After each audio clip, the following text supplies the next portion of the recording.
Hello everyone, I hope you're all doing well. Today I wanted to talk about my absolute favorite iPad app for art, and it's one I very rarely hear people talk about. It's called Vizref, and it's essentially a reference photo organizer app, which I know doesn't sound particularly exciting, but hear me out. I'm someone that's constantly using various types of reference photos, whether that's for color palettes, anatomy and likeness, or just general design inspiration. My iPad is constantly out in front of me while I'm working. I'm also notorious for having multiple reference photos for one piece, especially if I'm working on any kind of costume or prop. And the problem with that is normally you would have to flip between individual photos on an iPad, with no way to really have multiple ones open at once. Vizref completely fixes that. When you open the app, you're greeted with these groups or boards. Right now I don't have a ton on here, as I tend to clear out the ones I know I'm not going to need anymore, but right now these are pretty much all different videos I've either done or I'm currently working on, which that in itself is really useful to stay organized, especially if you're someone who works on multiple pieces at once. Here's the board for one of my more recent paintings. This was the Sally painting from the Winsor Newton paper test video.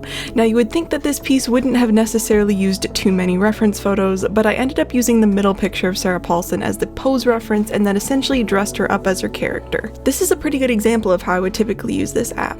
The images are already laid out how I want them since I've used this, but from within the app you can actually edit the photos themselves. For instance, this photo on the left, I did already crop it to the character, but I could have easily cropped it more since I really only needed the upper torso and head for reference, letting it take up less space on the board. But in app you can also flip the image, make it black and white, flip it vertically, or just rotate the entire thing altogether. From this menu you can also set a custom thumbnail, copy the image to another board, or even export the selected photo or board, which it might seem a little strange to want to export one of the individual photos, but that brings me to another favorite part of this app, which is you don't actually have to have the photo saved to add it to the board. Let's use my color palette board as an example. I can open up Safari beside Vizref and search color palettes.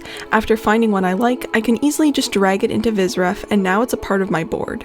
I go through a lot of reference photos fairly fast, and I like that I don't have to save every individual one and have it clog up my camera roll on my iPad. Of course, from there I can easily move the images around the board, resize them, and even crop them so that I'm left with only the color swatches themselves, and even rotate them so that they can line up and are more uniform on the board. A project that I would have loved to have used this app for had I known about it at the time would have been my Embo costume. There are a ton of reference photos that I needed to constantly be switching between to get the most accurate detail.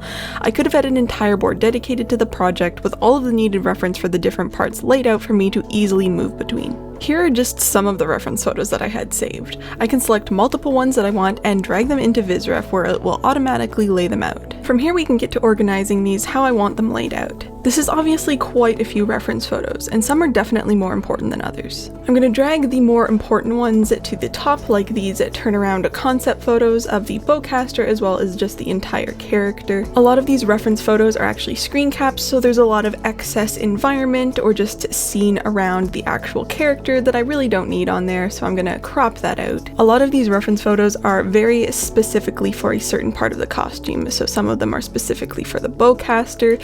These ones over here are actually very specifically just for the interior of the hat, so I can crop those down and make sure that that is exactly what you see so that I know exactly what that reference photo is for, and also make sure that they are side by side so that I can just move over to that side of the board when I'm working on the interior of the hat. Sometimes I don't want to crop the entire photo too much just so there's a bit of context, but I don't really need the whole thing, so I will overlap another image on top, and then if I need it I can always move that over again. And yeah, that's just a general example of how I would go about using Vizref and creating a board. There are obviously a ton of ways that you can use this app, and this is just how I personally love using it. This would obviously work great for digital art as well, whether you're someone who likes doing their sketches and color mock-ups digitally and referencing them later, or even when working in something like Procreate. You can have Vizref open off to one side while you work. And that's how I like using Vizref. I would love to know what your favorite iPad apps for art are, especially if you think they don't get talked about enough. But that is everything, so thank you so much for watching, and I will see you in my next video.